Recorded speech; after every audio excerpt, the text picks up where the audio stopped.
नमस्कार दोस्तों, मैं राम प्रसाद वर्मा, ज्ञान दैनिक क्लासेज ऑनलाइन। आज हम पढ़ेंगे रसायन विज्ञान में प्रयोग की जाने वाली पारिभाषिक शब्दावली, जिसमें हम पहला देखेंगे परमाणु, उसके बाद देखेंगे अणु, आयन, इसके बाद अन्य भी पर चर्चा करेंगे। तो आइए हम पहले समझते हैं परमाणु क्या होता है। तो देखिए, परमाणु के बारे में हम जानते हैं। यहाँ पे पहला पॉइंट है परमाणु के बारे में कि परमाणु जो है वह पदार्थ का मूल कण है। ध्यान देना, परमाणु जो होता है वह पदार्थ का सबसे छोटा या सूक्ष्म भाग होता है। पहला हो गया कि जो परमाणु है वह पदार्थ का सबसे छोटा भाग है, सबसे छोटा भाग है। पहला पॉइंट हो गया। दूसरे में हम कहेंगे कि परमाणु को विभक्त नहीं किया जा सकता, परमाणु को विभाजित नहीं कर सकते। तीसरा पॉइंट है हमारे पास, तीसरा पॉइंट है, लेकिन दूसरे में हमने क्या कहा कि परमाणु को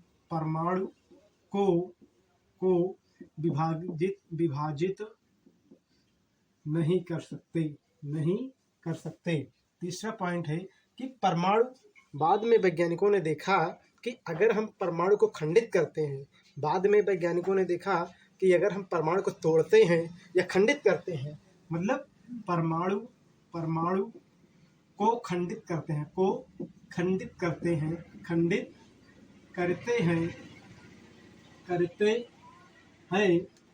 तो उसमें हमें तीन मूल कण दिखाई देंगे। किसमें? परमाणु में मिलेंगे। पहला होगा इलेक्ट्रॉन, दूसरा है प्रोटॉन, तीसरा है न्यूट्रॉन। क्या है? न्यूट्रॉन। तो देखिए, परमाणु के बारे में हम एक बार फिर से समझते हैं कि परमाणु जो है वह पदार्थ का सबसे छोटा भाग होता है। दूसरा, परमाणु को हम विभाजित नहीं कर सकते हैं। तीसरा, अगर परमाणु को खंडित किया जाए या तोड़ा जाए, जो बाद में धारणा प्राप्त हुई, तो इसमें हमें तीन मूल कण भी दिखाई देते हैं। और परमाणु को न हम तो उत्पन्न कर सकते हैं, परमाणु को ना हम उत्पन्न कर सकते हैं और ना ही नष्ट कर सकते हैं।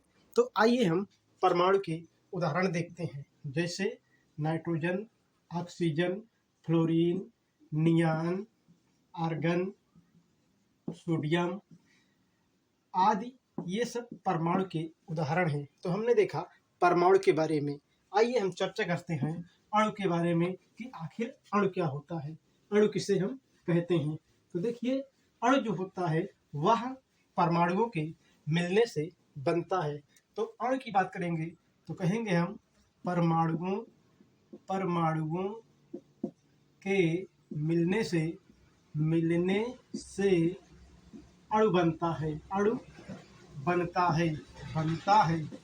अर्थात जब दो या दो से अधिक परमाणु आपस में मिलते हैं तो अणु का निर्माण होता है। अर्थात जब दो या दो से अधिक परमाणु आपस में मिलते हैं तो अणु का निर्माण होता है। जैसे H एक परमाणु है हाइड्रोजन का, ये भी एक परमाणु है, ये दोनों मिले तो क्या बन गया? अणु बन गया।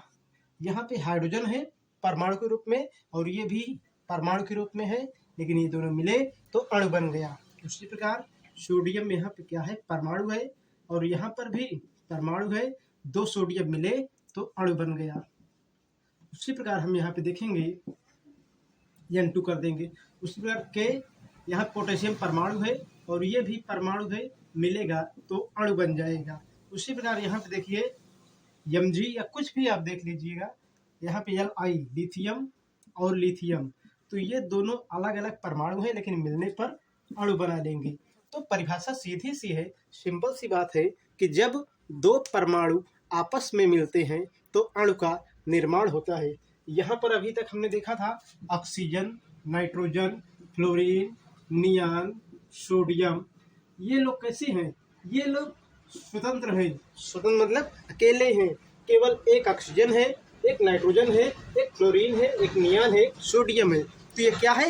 ये परमाणु है। लेकिन जब दो परमाणु आपस में मिले, जैसे हाइड्रोजन का देखिए, हाइड्रोजन के दो परमाणु मिले तो अणु बना लिया, सोडियम के दो परमाणु मिले तो क्या बना लिया? ये भी सोडियम का अणु बना लिया। उसी प्रकार पोटेशियम के 2 परमाणु मिले तो पोटेशियम का अणु बना लिया, लिथियम के 2 मिले तो लिथियम का अणु बना लिया। अगली बात हम करेंगे आयन। किसकी बात करेंगे? आयन क्या होता है।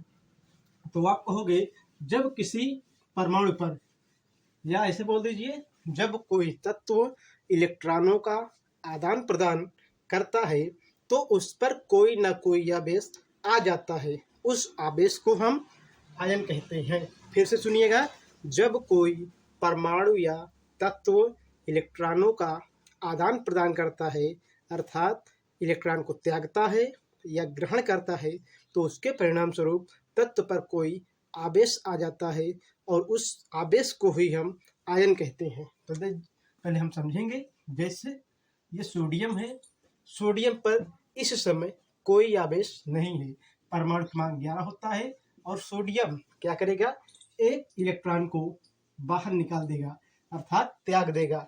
सोडियम एक इलेक्ट्रॉन को त्याग देगा। जब त्याग देगा तो क्या होगा कि सोडियम ने इलेक्ट्रॉन को त्यागा अर्थात सोडियम पर एक धनात्मक आवेश आ गया। उसी प्रकार देखिए क्लोरीन, परमाणु क्रमांक 17 होता है, एक इलेक्ट्रॉन को इसने ग्रहण किया।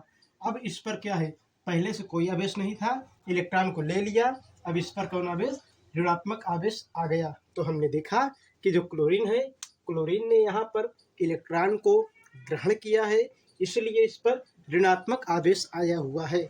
और सोडियम ने एक इलेक्ट्रॉन अपने में से बाहर निकाला अर्थात त्याग दिया, तो यहाँ पर धनात्मक आवेश आया हुआ है। तो आप कहोगे कि आयन, जब कोई तत्व इलेक्ट्रॉनों का आदान प्रदान करता है तो उसके परिणाम स्वरूप आयन बनता है। जैसे सोडियम ने एक इलेक्ट्रॉन निकाला तो क्या बन गया, धनायन। मतलब ये जो सोडियम ने निकाल दिया तो उस पर प्लस का आवेश आ गया, क्लोरीन ने ग्रहण किया तो उस पर माइनस का आवेश आया।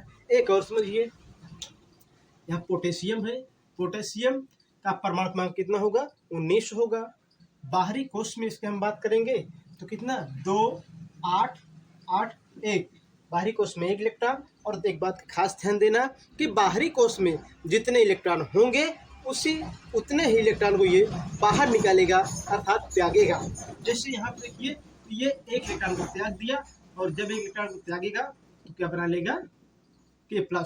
उसी प्रकार देखिए यहाँ पे Ca, कैल्शियम, अब इसके बाहरी कोश में कितने होंगे, 2 होंगे, परमाणु क्रमांक 20 होता है, तो कहेंगे हम 2 8 8 2, तो 2 है बाहरी कोश में अर्थात ये 2 इलेक्ट्रॉन को त्याग देगा, बाहर निकाल देगा, तो ये क्या बना लेगा, Ca++। उसी प्रकार आप देखिए यहाँ पे है Br का होता है 35, लेकिन ये ऋणात्मक तत्व है, एक इलेक्ट्रॉन को ये ग्रहण करेगा तो क्या बन जाएगा आपका Br-, मतलब एक इस पर माइनस का आवेश रहेगा। तो एक बात का ध्यान देना, आयन 2 प्रकार के होते हैं। जब कोई तत्व इलेक्ट्रॉन को त्यागता है या बाहर निकालता है तो उसके परिणाम स्वरूप धनायन बनेगा। क्या बनेगा, धनायन बनेगा। और जब कोई तत्व इलेक्ट्रॉन को अपने में ग्रहण करता है, समाहित करता है, तो उसके परिणाम स्वरूप ऋणायन बनेगा। आइए हम कुछ अन्य शब्दावली को समझते हैं। आइए अब हम कुछ प्रमुख अन्य शब्दावली को भी देखते हैं। पहला है तत्व। प्रश्न उठता है कि तत्व क्या है, तो आप कहोगे तत्व एलिमेंट अर्थात एक ही प्रकार के परमाणुओं के मिलने से एक ही प्रकार के परमाणुओं के मिलने से, एक ही प्रकार के परमाणुओं के मिलने से तत्व बनता है। तो अब समझिए, इसकी परिभाषा हमने लिख दिया, लेकिन अब कैसे कहोगे। तो परिभाषा क्या थी कि एक ही प्रकार के परमाणुओं के मिलने से तत्व बनता है। मान लेते हैं हमारे पास यहाँ पर ये एक लोहे की छड़ है। अब आपने क्या देखा कि इस लोहे की छड़ में अनेक ऐसे लोहे के पार्टिकल, मतलब आयरन के पार्टिकल होंगे, कण होंगे। यहाँ पर देखिए ये इसके कण है लोहे के, ये, और इस प्रकार के आपने देखा कि पूरी लोहे की छड़ में लोहे के पार्टिकल अर्थात लोहे के कण पाए जाएंगे। अब देखिए एक बात को आप यहाँ पे रियल में समझिए कि ये Fe का परमाणु है, ये Fe का परमाणु है, ये Fe का परमाणु है, ये भी Fe का परमाणु है। और उसी प्रकार यहाँ देखेंगे ये Fe का परमाणु है, ये भी Fe का परमाणु है, ये भी Fe का परमाणु है, और ये भी Fe का परमाणु है। तो आपने देखा क्या कि आपके सामने एक लोहे की छड़ ली गई। क्या ली गई? लोहे की छड़ ली गई। लोहे की छड़ ली गई। आपने प्रयोग के लिए, अपने समझने के लिए लोहे की छड़ को लिया, लेकिन आपने ध्यान से बारीकी से लोहे की छड़ को देखा तो उसमें लोहे के कण हमको दिखाई दिए। कण को हमने क्या मान लिया? परमाणु मान लिया। अर्थात यहाँ पर लोहे का कण है तो यहाँ पर भी लोहे का कण होना चाहिए, यहाँ पर भी होता है लोहे कण। अर्थात कि यहाँ पर अगर Fe परमाणु है तो यहाँ पर भी Fe परमाणु होगा, यहाँ पर भी परमाणु किसका? आयरन का Fe का होगा, यहाँ पर भी आयरन का परमाणु होगा। अर्थात एक ही प्रकार के, ध्यान देना, अर्थात एक ही प्रकार के परमाणु इसमें मिले हुए हैं। और जब एक ही प्रकार के परमाणु आपस में मिलते हैं तो क्या बनता है? तब हमें बनता है, प्राप्त होता है तत्व। जब एक ही प्रकार के परमाणु आपस में मिलते हैं तो क्या मिलता है? हमें प्राप्त होता है तत्व, प्राप्त होता है। तो हमने समझा। इसका उदाहरण दूसरा है ये मार्कर। मार्कर में आप यहाँ देखेंगे तो यहाँ पर भी उसके पार्टिकल हैं, इसके पार्टिकल यहाँ पर भी हैं, मतलब संपूर्ण मार्कर में इसके पार्टिकल लगे हुए हैं। अर्थात ये भी जो मार्कर है हमारा, ये परमाणु के मिलने से बना है और ये एक प्रकार का तत्व का उदाहरण है। तो हमने इसको देखा। आइए हम अगली पारिभाषिक शब्दावली देखते हैं जो यहाँ पे है काम की। यौगिक क्या है? यौगिक है। समझेंगे हम यौगिक, लेकिन एक बार पुनः देखिए। आप कहो के तत्व क्या है? तो परमाणुओं के या एक ही प्रकार के परमाणुओं के मिलने से तत्व बनता है। बात करेंगे यौगिक। तो यौगिक में हम परिभाषा देंगे कि जब दो या दो से अधिक अणु, जब दो या दो से अधिक अणु,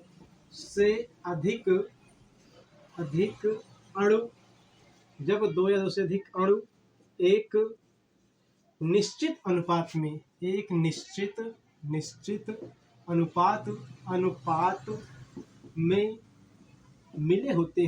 मिलते हैं तो यौगिक बनता है। चलिए हम परिभाषा को एक बार फिर से समझ लेते हैं। परिभाषा यहाँ पर यह लिखी गई है कि जब दो या दो से अधिक अणु एक निश्चित अनुपात में मिलते हैं तो यौगिक बनता है। अब कहेंगे कैसे बनता है? देखिए यहाँ पे हम बात करेंगे जल की। तो जल में क्या है आपका? जल का जो सूत्र होता है, ऐसे पहले लिखिए आप, जल का जो सूत्र है वो है H2O। तो देखिए हाइड्रोजन यहाँ पे कई बार है? 2, ऑक्सीजन एक बार है। अर्थात लिखेंगे अगर हम तो 2H2O, मतलब यहाँ पे हाइड्रोजन का परमाणु कितना है? 2 बार है। और इसका परमाणु क्या है? इसका परमाणु यहाँ पे 1 बार है। अर्थात जल के बनने में हाइड्रोजन और ऑक्सीजन गैसों का, जल के बनने में हाइड्रोजन और ऑक्सीजन गैसों का जो अनुपात है वह 2:1 है। उसी प्रकार देखिए अमोनिया। तो अमोनिया का जो सूत्र है NH3 है।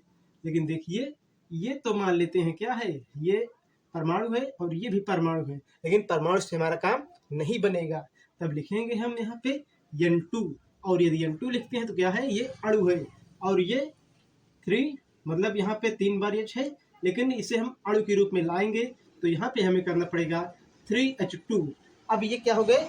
अमोनिया का सूत्र बन गया। मिलाएंगे आप तो ये बनेगा 2NH3। उसी प्रकार हम देखते हैं मेथेन को। मेथेन का क्या होता है आपका? मेथेन का है CH4। ये क्या है आपका? ये ना तो ये क्या है यहाँ पे ये परमाणु है, लेकिन हमें चाहिए अणु के रूप में। और ये भी कैसा है? परमाणु है। तो C2 कर दो ऐसे, और उसके बाद या C को ऐसे आप छोड़ दीजिए कार्बन, और यहाँ पे 2H कर दो, मतलब ये अब क्या बन गया? CH4 बन गया। उसी प्रकार देखिए आप एक और CO2। तो यहाँ पे देखिए C + O2, ये CO2 बना लिया। तो आपने देखा कि जब क्या होता है, दो या दो से अधिक अणु एक निश्चित अनुपात में मिलते हैं तो यौगिक का निर्माण होता है। अर्थात उनके बीच में एक निश्चित अनुपात होना चाहिए। जैसे अमोनिया में कितना है, अमोनिया में है यहाँ पर 1/3, मतलब इसका अनुपात मिला हुआ है। तो परिभाषा हमने इसकी देख लिया। अगली पारिभाषिक शब्दावली जो है उसे हम देखेंगे, और वो पारिभाषिक शब्दावली बहुत काम की है कि सम इलेक्ट्रॉनिक। क्या है, सम इलेक्ट्रॉनिक। आइए हम समझते हैं सम इलेक्ट्रॉनिक को। आप कहेंगे वे तत्व अथवा ऐसे तत्व जिसमें इलेक्ट्रॉनों की संख्या समान होती है। वे तत्व अथवा ऐसे तत्व जिसमें इलेक्ट्रॉनों की संख्या समान होती है सम इलेक्ट्रॉनिक कहलाते हैं। जैसे यहाँ पे देखिए नियान, नियान में 10 इलेक्ट्रॉन होते हैं, अर्थात 2, 8। फिर हम बात करेंगे सोडियम में कुल होता है 11 इलेक्ट्रॉन, लेकिन अगर सोडियम ने एक इलेक्ट्रॉन को त्याग दिया, मतलब एक इलेक्ट्रॉन को त्याग दिया और Na+ बना लिया, अब Na+ का विन्यास करेंगे तो इसमें 10 इलेक्ट्रॉन है, अर्थात 2 और 8। उसी प्रकार Mg को देखिए, Mg ने अगर 2 इलेक्ट्रॉन को बाहर कर दिया, त्याग दिया, तो ये Mg++ बना लेगा। उसी प्रकार देखिए अब इसका हम विन्यास करेंगे Mg2+, मतलब 10 इलेक्ट्रॉन और यहाँ पे प्लस, तो ये हो जाएगा 2, 8, ये हो गए। अर्थात आपने देखा जिस प्रकार नियान के बाहरी कोश में 2 और 8 इलेक्ट्रॉन है, उसी प्रकार Na+ के बाहरी कोश में कितना है, 2 और 8 इलेक्ट्रॉन है। उसी प्रकार Mg2+ के बाहरी कोश में कितना है, 2 और 8 है। Al की हम बात करते हैं तो Al ने, इसका परमाणु 13 होता है, 3 इलेक्ट्रॉन को बाहर कर दिया, त्याग दिया, तो ये क्या बना लेगा, Al3+। अब Al3+ का हम इलेक्ट्रॉनिक विन्यास करेंगे तो क्या आएगा, यहाँ पे इलेक्ट्रॉन की संख्या 10 होगी, अर्थात 2, 8 ये मिलेगा। तो सुनिए फिर से, सम इलेक्ट्रॉनिक का मतलब होता है कि वे तत्व जिसमें इलेक्ट्रॉनों की संख्या समान होती है। जैसे नियान में इलेक्ट्रॉन कितने हैं, कुल 10 हैं, अर्थात 2, 8। फिर सोडियम में होता है 11, लेकिन एक त्याग दिया तो बचा कितना, 10 का हमने विन्यास किया तो 2 और 8 आया। उसी प्रकार मैग्नीशियम का होगा 12 परमाणु क्रमांक, 2 इसने त्याग दिया तो क्या हुआ, Mg++, अर्थात 10 इलेक्ट्रॉन इसमें हुआ और विन्यास हमने कर दिया। Al का कितना होता है, Al का होता है 13 में 3 त्याग दिया, बचा 10 का हमने विन्यास किया है। उसी प्रकार देखिए आप, फ्लोरीन होता है 9, फ्लोरीन का परमाणु क्रमांक होता है 9, एक इलेक्ट्रॉन इसने ग्रहण कर लिया, जब ग्रहण किया कितना हो गया, 2, 8, मतलब इसमें इलेक्ट्रॉन की संख्या 10 हो गई। ऑक्सीजन का होता है 8, इसने 2 इलेक्ट्रॉन को ग्रहण किया और इसमें कितनी हो गई, इसमें भी आपकी 10 हो गई। तो आप कहोगे सम इलेक्ट्रॉनिक, परिभाषा से ही आप बता सकते हो कि वे तत्व होते हैं जिसमें इलेक्ट्रॉनों की संख्या समान रहती है या समान बनी होती है। अगली परिभाषा हम देखेंगे परमाणु क्रमांक। क्या देखेंगे, परमाणु क्रमांक बहुत काम की चीज है, एटॉमिक नंबर। ये कई बार पूछा गया है और साथ ही साथ छोटी मोटी परीक्षाओं में या जब प्रयोगशाला में आप लोग जाते हैं तो वहां पे पूछा जाता है। तो देखिए परमाणु क्रमांक क्या होते हैं, तो आप कहोगे परमाणु क्रमांक, समझिए आप कहेंगे किसी भी तत्व के नाभिक में उपस्थित प्रोटॉनों की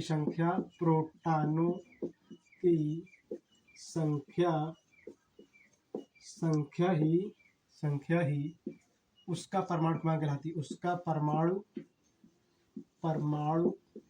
क्रमांक कहलाती है। अब आइए समझते हैं, जैसे यहाँ पे हम बात करेंगे हाइड्रोजन की, तो हाइड्रोजन के जो नाभिक होगा, ये जो नाभिक होगा इसमें जितने भी प्रोटॉन, इसमें कितने प्रोटॉन, केवल एक प्रोटॉन है, परमाणु क्रमांक 1 होगा, किसका, हाइड्रोजन का।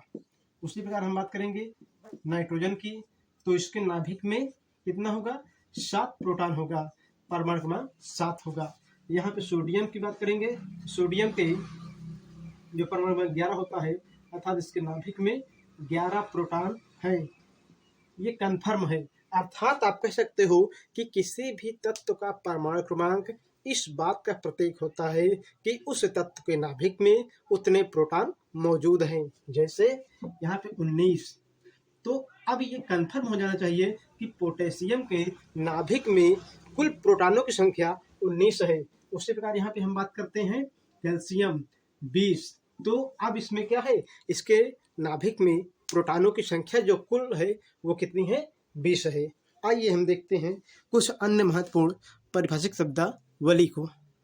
अब हम निम्न प्रकार की परिभाषिक शब्दावलियों का वर्णन करेंगे। तो पहला है समस्थानिक। नाम से ही पता लग रहा है समस्थानिक, जिसका स्थान क्या हो, समान हो। जैसे हम बात करेंगे पहले वाले की, तो यहाँ पे जो आवर्त सारणी है, आवर्त सारणी में हाइड्रोजन का स्थान पहला है। तो आपने देखा कि हाइड्रोजन का स्थान यहाँ पे पहला, मतलब परमाणु क्रमांक 1 है, इसका भी 1 है और इसका भी 1 है। तो देखिए इसके भार जो है 1, 2 और 3। पुनः ध्यान दीजिएगा, आप कहोगे समस्थानिक, ऐसे तत्व जिसमें या जिनके परमाणु क्रमांक समान होते हैं। क्या होंगे, परमाणु क्रमांक समान। ऐसे तत्व जिनके परमाणु क्रमांक क्या होते हैं, समान होते हैं, परमाणु भार अलग होता है, परंतु परमाणु भार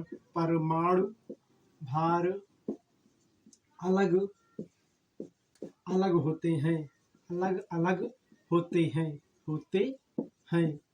तो फिर से सुन लीजिए परिभाषा। आप कहोगे समस्थानिक वे तत्व होते हैं जिनके परमाणु क्रमांक समान होते हैं, लेकिन या परंतु उनके परमाणु भार अलग अलग होते हैं। जैसे हाइड्रोजन का परमाणु क्रमांक 1 है, इस वाले का भी परमाणु क्रमांक 1 है और इसका भी परमाणु क्रमांक 1 है, लेकिन जो इनके भार हैं, जो इनका द्रव्यमान है, वह 1, 2 और 3 है। इसलिए हाइड्रोजन के 3 समस्थानिक ज्ञात हुए हैं। हमने इसको देख लिया। अब हम अगली परिभाषिक शब्दावली को देखेंगे। जो दूसरी है वह है आपकी परिभाषिक शब्दावली के क्रम में समभारिक। क्या है, समभारिक। तो समभारिक में हम बात करेंगे कि ऐसे तत्व जिसमें क्या हो, ऐसे तत्व जिनके परमाणु भार समान हो लेकिन परमाणु संख्याएं अलग अलग हों। तो कहोगे ऐसे तत्व जिनके परमाणु क्रमांक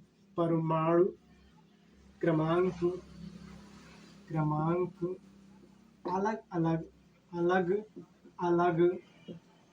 हो, परंतु उनकी द्रव्यमान संख्या समान हो। अब देखिए इसका उदाहरण। जैसे यहाँ पे आर्गन परमाणु क्रमांक 18, द्रव्यमान संख्या 40, पोटेशियम 19 और 40, कैल्शियम 20 और 40।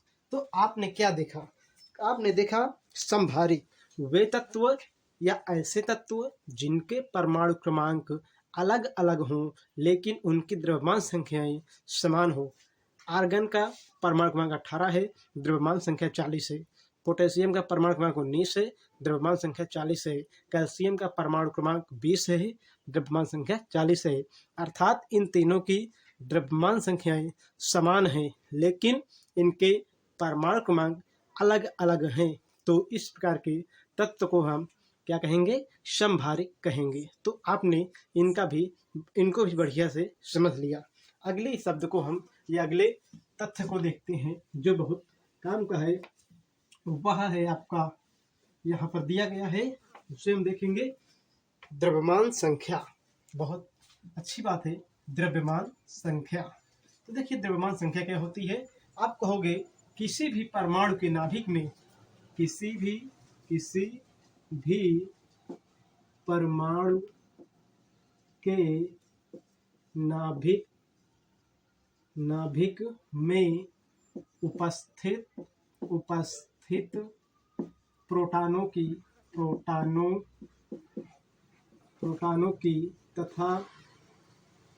तथा न्यूट्रॉनों की की संख्याओं का योग ही उस परमाणु का परमाणु द्रव्यमान कहलाता है।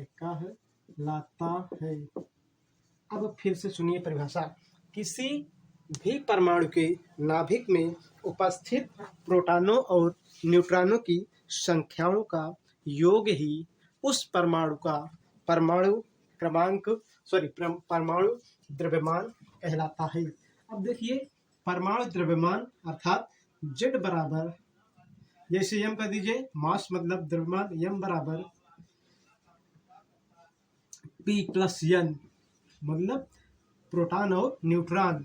तो एक प्रश्न आता है आपका, मान लीजिए कोई तत्व है जिसमें प्रोटॉनों की संख्या कितनी है, प्रोटॉनों की संख्या यहाँ पे है 12 और न्यूट्रॉनों की संख्या कितनी है 11, सॉरी यहाँ पे प्रोटॉनों की संख्या है 11, न्यूट्रॉनों की संख्या है कितनी 12। अब कोई आपसे कहे कि इसकी द्रव्यमान संख्या क्या होगी, तो 23 होगा। फिर से सुनिएगा, एक प्रश्न आपके सामने है, एक तत्व है जिसमें 11 प्रोटॉन है 12 न्यूट्रॉन है, तो आपको क्या बताना है, द्रव्यमान संख्या। तो ये दोनों को हम जोड़ देंगे, द्रव्यमान संख्या में प्राप्त हो जाएगी। उसी प्रकार देखिए, यहाँ पर एक तत्व है जिसमें प्रोटॉन कितने हैं 19 हैं और न्यूट्रॉन कितने हैं 20 हैं। अब यहाँ पे न्यूट्रॉन हो गया, दोनों को हम जोड़ेंगे तो 39 आएगा। अर्थात यह पोटेशियम है, पोटेशियम में जो प्रोटॉन होंगे 19 होंगे और न्यूट्रॉन होंगे 20 होंगे। पोटेशियम का जो परमाणु भार है वो 39 आएगा। उसी प्रकार यहाँ पे मान लेते हैं 17 क्या है, 17 यहाँ प्रोटॉन है और न्यूट्रॉन की संख्या की हम बात करते हैं यहाँ पे, तो न्यूट्रॉन जो हमारे पास मिलेगा वो है आपका 18.5, कितना है 18.5 है। अब इन दोनों को हम जोड़ देंगे तो मिलेगा हमें 35.5। ये क्या है, क्लोरीन का या क्लोरीन की द्रव्यमान संख्या है। तो हमने इसको भी देखा। अब हम बात करेंगे दो छोटी छोटी शब्दावली को जो बहुत काम की है, वह है आपकी मिश्रण और विलयन। क्या है, मिश्रण और विलयन। आइए उसको भी हम समझकर इस वीडियो को यहीं पे समापन करते हैं। तो देखिए, मिश्रण क्या है और विलयन क्या है। यहाँ पर एक खास अंतर है, बाकी परिभाषाएं समान है। तो देखिए, परिभाषा को न समझते हुए पहले हम समझेंगे इसके अंतर। अब आप कहोगे मिश्रण जो है इसमें P2 होता है और जो विलयन होता है इसमें P1 होता है। अब काफी लोग कंफ्यूज होंगे कि इसका मतलब क्या है। इसका मतलब है कि भौतिक अवस्थाएं, इसका मतलब है भौतिक अवस्थाएं इसमें एक ही जैसी होंगी और इसमें अलग अलग होगा। जैसे रेत, हम पहले बात करेंगे मिश्रण की, रेत और लोहे की छीलन, लोहे की छीलन। तो देखिए, आपने क्या किया कि रेत लिया और लोहे की छीलन लिया, दोनों को आपने मिक्स कर दिया। एक बर्तन लिया आपने, इसमें मान लेते हैं रेत है और ये लोहे की छीलन है, आपने इसमें मिला दिया तो रेत आपको अलग दिखाई दे रहा है और लोहे की छीलन आपको अलग दिखाई दे रही है। अर्थात इनकी एक अलग भौतिक अवस्था है, एक भौतिक अवस्था इनकी है अलग और रेत की एक भौतिक अवस्था अलग है। अर्थात मिश्रण में जब दो या दो से अधिक पदार्थों को आपस में मिलाते हैं तो मिश्रण बनता है और मिश्रण में पदार्थ की भौतिक अवस्थाएं दो होती हैं। एक कौन होता है, जैसे यहाँ पे आपने देखा पहली अवस्था रेत का और दूसरा देखा आपने लोहे की छीलन का। हम बात करेंगे P1 मतलब बिलियन में। तो जब आप दो या दो से अधिक पदार्थों को आपस में मिलाते हैं, मिलाने के बाद उनकी भौतिक अवस्थाएं अर्थात वो देखने में एक तरह दिखाई देगा, तो क्या है P1 है। जैसे पानी में आपने चीनी मिलाया, कुछ समय बाद क्या बनता है, समांगी मिश्रण बनता है। अर्थात चीनी जो है वो पानी में घुल जाती है, जब घुल जाती है तो समांगी मिश्रण मतलब पानी की तरह ही पूरा आपका विलयन दिखाई देगा। इसलिए इसका P1 जो विलयन है उसका P1 एक होता है, भौतिक अवस्था एक होती है, जबकि रेत लिया, लोहे की छीलन लिया या कुछ भी आप मिश्रण में लोगे तो मिलाने के बाद दोनों की मतलब जिसको मिलाओगे, मान लो एक पदार्थ ए है और बी है, मतलब ए को बी से मिलाया तो दोनों की अलग अलग आपको अवस्थाएं दिखाई देंगी। इसलिए इसे हम कहते हैं जो मिश्रण है उसे कहेंगे भौतिक अवस्था 2 दिखाता है, अर्थात P बराबर 2। और विलयन में क्या होता है कि विलेय और विलायक दोनों को मिलाते हैं, लेकिन वहां पर दोनों एक ही अवस्था में आ जाता है, इसलिए हम P बराबर 1 कहते हैं। तो हमने देखा आज महत्वपूर्ण परिभाषिक शब्दावली को। अब हम इसके आगे देखेंगे, अगले भाग में ये समझेंगे कि अन्य प्रकार की परिभाषिक शब्दावली, साथ ही साथ रसायन विज्ञान का और विस्तार पूर्वक अध्ययन करेंगे। धन्यवाद दोस्तों। अगर वीडियो में आपको समस्या आती है तो कमेंट बॉक्स में अपना प्रश्न लिखें।